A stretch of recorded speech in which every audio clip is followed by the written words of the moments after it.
Hey nerds, what's up?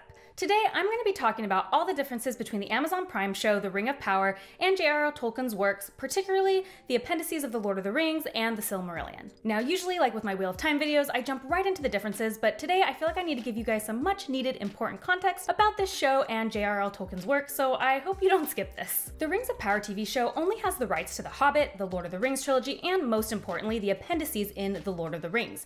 It does not have the rights to The Silmarillion. Now this is most likely due to the fact that The Lord of the Rings rights were sold a really long time ago, and J.R.R. Tolkien's estate, run by Chris Tolkien, his son, is extremely protective now of all of his works and really hasn't sold any rights since his death. I thought we could start with some interesting words from the showrunners. There's a version of everything we need for the Second Age in the books we have the rights to, McKay says, as long as we're painting within those lines and not egregiously contradicting something we don't have the rights to. There's a lot of leeway and room to dramatize some of the best stories that Tolkien ever came up with. And then also, we worked in conjunction with world-renowned Tolkien scholars and the Tolkien estate to make sure that the ways we connected the dots were Tolkienian and gelled with the experts and the estate's understanding of the material. So what does this mean? Well, Appendix A in The Lord of the Rings is basically a super condensed version of the Silmarillion, so they do have the rights to some of the people and names contained in there. However, basically most of the First Age isn't mentioned at all in the appendices of The Lord of the Rings. In fact, even when we get detailed timelines in Appendix B, we only get them of the Second Age and the Third Age, which means that we probably won't be able to get much, if anything, about the First Age in the show. So I'll reference these things more later, but I just wanted to let you know that this won't necessarily be a play-by-play difference of everything that's in the show, because the truth is a lot of it just doesn't exist in the books for obvious reasons. This will mostly be talking about the lore that they actually include from the First Age in the show, as well as any of the similarities and what is being drawn from Tolkien's lore. I'm hoping this will give you an idea of how the Ring of Power fits within Tolkien's larger universe. Now, let's get into it. So first I thought we could do a quick rundown of the primary characters and see which is canonical and which is non-canonical. I thought that'd be a really good place to start.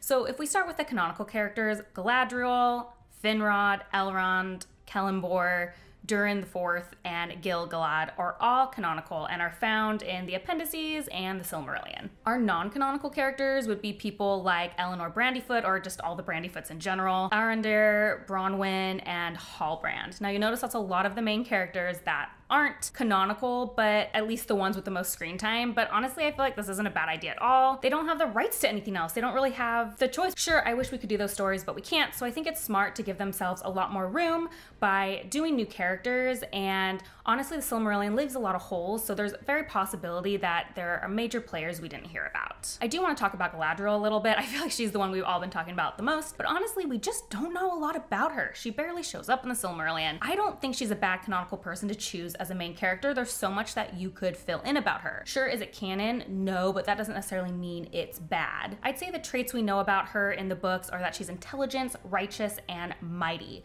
So far I think that tracks. One thing to mention while we are on characters is Elrond and Galadriel were born in different ages. I feel like the show's kind of setting them up as peers, but Galadriel was born in the Year of the Trees and Elrond wasn't born until the First Age, so there's actually quite a significant age gap between the two of them. Now let's get into the plot. The stuff that's said about the First Age is mostly accurate. I mean, they didn't have a lot to work with. I'd say the biggest thing is Finrod's death.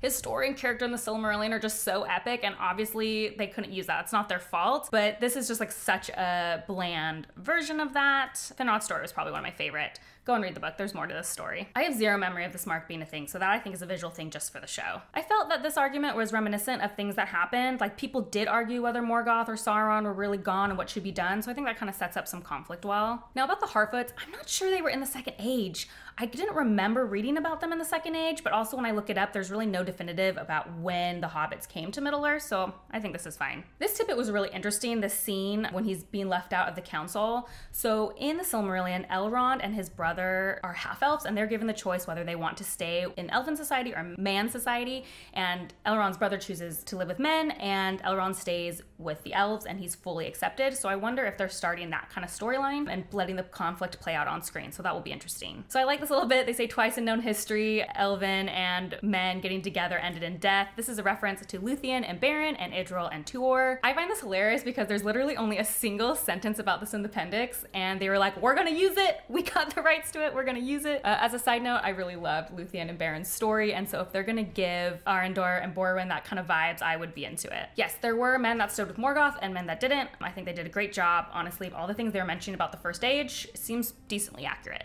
So Celeborn was the elven smith, and he did work with the dwarves to create things. Elrond just wasn't involved, really. At one point, Elrond was in Eregion to help protect it from Sauron, but he wasn't, I don't think, really involved in the part of crafting. I think that's an interesting way to maybe try to tie the stories together. One last thing overall I did want to say about this episode is I loved how they brought in so many locations, so many of these canonical locations, that really gives you the idea and the feeling of breadth that the Silmarillion really does give you, because it's about a lot of stories and a lot of different places, and so I really like how they accomplished that. So I don't know who this is supposed to be yet. There's a lot of theories, but I'm going to reserve talking about it till we know more. She does at some point in the first age decide not to go sail to the west, so even though technically that happened earlier than this show, I mean, this part has a little bit of canon in it, so I can see them trying to change that around. So moving on to episode 2, I couldn't help but laugh at this intro in the credits based on the appendices. Like, the showrunners were letting me know we did all we could, okay? That's all we had. I don't know if it's told in a different book, but at least in the Silmarillion, Morgoth didn't cry tears over the Silmarils. He just put them in his crown. We actually don't have a lot of canonical info about Durin the Fourth. Is it canonical that him and Ellen were friends? I don't think so, no, but you know, why not? Fill in some gaps. This part felt like a reference to the tree Nimloth, but the sapling was never in Khazad Dûn as far as I know. So I don't know if this was actually supposed to be the Nimloth tree or just a symbol of trees that's used a lot in Tolkien's work. So how did I feel about the show? Honestly, I enjoyed the first 2 episodes. I think the first episode was stronger than the second one in my opinion, but I still enjoyed both of them quite a bit. I think so far they're trying to be true to Tolkien and his works. They got a lot right about the First Age, and you know, they can't do the Silmarillion, and so I think the choices they made, the characters they've chosen so far, seem really good, and so I'm looking forward to seeing it. I liked it. I think one thing I'll say going forward about Galadriel is I am a little nervous what they're gonna do with her. I really hope they don't give her a flat storyline. This storyline where she's just always right and everyone's wrong, and her obsession following Sauron is painted maybe as a good thing and not that it's gotten too much for her. I just hope they give some nuance there. One thing about Tolkien's works and why I think they have stayed around and been so impactful is not only because of his language, but also his themes. His works have a lot of themes of loss and betrayal and oaths and good and evil and a million other things I'm not talking about. And so if you just give us a flat fantasy show and don't really try to explore those deeper themes, it's never gonna quite feel like Tolkien. And I think we have a great start, but I hope they dive deeper and we don't necessarily just stay surface level, because that I think is what's really gonna give this show lasting power. Well, I'd love to know how you feel about the Lord of the Rings show, The Rings of Power. I think there's some mixed reviews from fans. I'm a huge Tolkien fan. I think they're doing a good job. We know that their options were limited, and so far I feel like they are trying to be true to the book, which is all that I ever really care about. You know, they're trying to keep that feeling alive. Please let me know what you thought. Also, let me know if you want me to continue this series. I actually don't know how much I'll be able to continue. Like I said, so much of this is non-canonical. I don't know if there'll be a lot for me to point to in the future, but if you'd like super short episodes that are only 2 or 3 minutes long, but still explain some of the roots of what's going on in the Rings of Power show back to Tolkien's lore, let me know in the comments below, because I will continue these if you want me to. As always, if you like these kind of deep dive videos, please like and subscribe. That is the best way to support me. And if you want to see what I'm currently reading as well as other nerdy rants, you can check me out on Instagram at bookborn.reviews. I'll see you next time. Bye.